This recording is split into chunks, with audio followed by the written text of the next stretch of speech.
How can we increase our memory power and work so fast? How can we memorize so fast and remember it for long? Is there any secret? Please pray for me.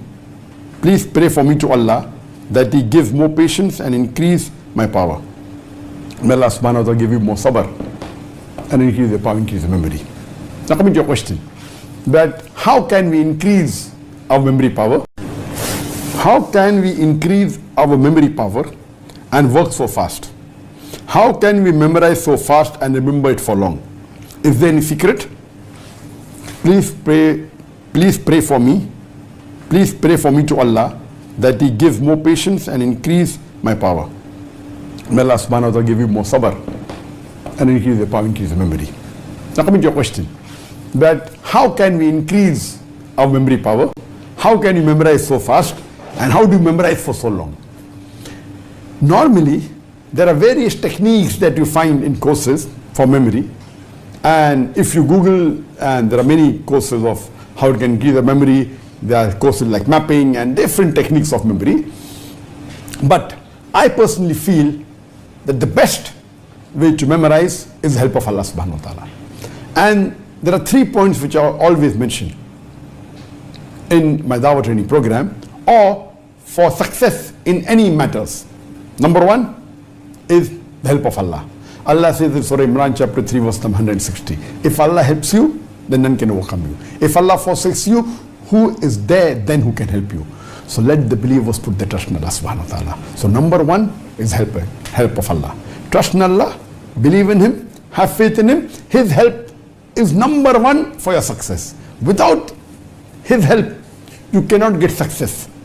You may get temporary success, but not ultimate success in this world and the akhirah. Number 2, Allah says in the Qur'an, in Surah Ankabut, chapter number 29, verse number 69, that if you strive in His path, Allah will open up His pathways for you. So if you strive and if you struggle, if you do jihad in the way of Allah subhanahu wa ta'ala, Allah will open your pathways. So number 2 is after having faith in Allah, you should strive and struggle. You should do hard work.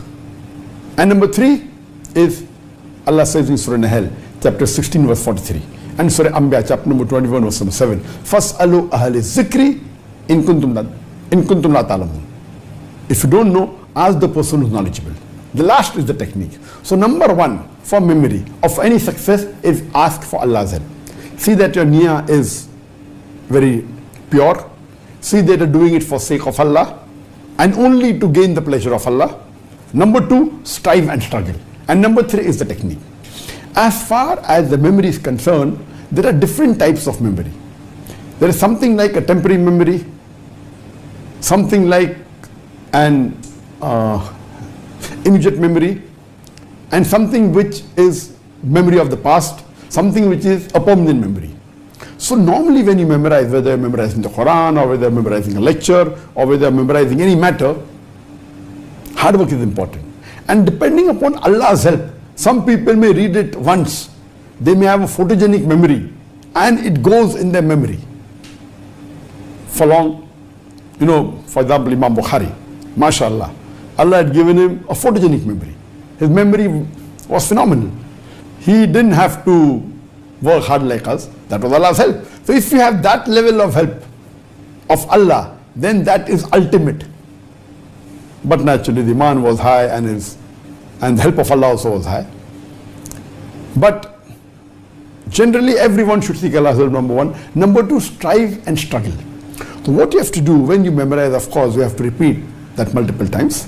And once you repeat it few times, 5 times, 6 times, whether it be 1 sentence, 2 sentences or 3 sentences, whether it be few of the Quran or maybe 1 verse, if you keep on repeating, it goes into your memory, but it goes into your temporary memory. So for it to be for a longer time, what you have to do, once you repeat it a few times, now again repeat it after maybe half an hour, then repeat it again after 2 hours, then again after 5 hours. The more you repeat and memorize, it keeps on going deeper and deeper in your memory. So if you're preparing for a lecture tomorrow, maybe you memorize it then again repeat it after half an hour, then repeat that thing after 2 hours, after 5 hours. You repeat it few times and then maybe you're able to give the lecture. But after you deliver the lecture, if you ask to deliver the same lecture after 1 year, you won't be able to do it. Leave aside 1 year, after 1 month you can't do it. Even after 1 week you may not be able to do it because it was only in your temporary memory. So what you have to do, after you have delivered the lecture, you have to keep on repeating it. Or if you are giving a lecture again after a month, again you memorize it. So if you want it to be part of your permanent memory, then you have to do muraja, you have to do revision. And that's what is done by the people who hafiz the Qur'an. If you memorize the Qur'an, if you memorize the full Qur'an, you're called hafiz al-Qur'an. That means you have memorized the full Qur'an by heart. But if you really analyze most of the huffaz that are there in the world, there are millions of huffaz, but all of them cannot repeat the Qur'an in one go. Or they may memorize the Qur'an, they memorize a few verses, then maybe a few surahs, then maybe a juz, maybe 2 juz. While they keep on memorizing the full Qur'an, 30 juz, then they may forget the first juz or the second juz or third juz, unless they do muraja. So the different techniques of memorizing, if you keep on memorizing, going ahead, and don't revise your past memory, you will forget it. So what they do, when you memorize a few pages, when you keep on going ahead, you even keep on revising what you had memorized yesterday, or what you memorized a week back, or what you memorized a month back. Of course, the more you keep on memorizing, if the volume keeps on increasing, the juz you memorize keep on increasing. To memorize everything is difficult. So then you have to divide yourself in memorizing new verses of the Quran as well as in doing revision. A time will come that the time for revision is more than the time you are required to memorize the new verses. So if you do a proper system, and once you finish the Quran, normally when a human being completes memorizing the Quran, he cannot repeat the Quran from first page to the last page. No, that's a misconception. Of course he has to do muraja. So if he spends time maybe 2 years in memorizing the Quran, some people take 3 years, some people finish in 1 year. The faster you memorize, the faster you forget. There are courses where we are in a school, we will memorize the Quran in 2 months. It's possible. But if you finish in 2 months and you stop, after 1 month you cannot repeat the Quran. So even if you finish the Quran in 2 months, if you spend about 10 or 12 hours a day, a crash course, your muraja will take multiple months or years. So it's the same thing, you memorize in 2 months and you revision for few years, or you memorize in few years and take additional few years for revision. So the main secret of memory is that you keep on repeating till the time it goes in your permanent memory. Now, most of the Muslims, majority, they know Surah Fatiha, because Surah Fatiha has become a part of their memory.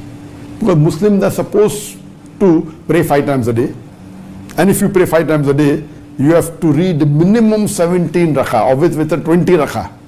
So 20 times if you are repeating in the day, if you wake up that Muslim in the middle of his night, who's been praying regularly, not a Muslim who doesn't pray. If a person who prays regularly, or even if he prays even once a day, if he's praying for many years, if you wake him up from the middle of his sleep and you ask him to recite Surah Fatiha, he can do it easily. Because that has gone into his permanent memory. Even in permanent memory there are levels. Deep down permanent memory, or not deep down,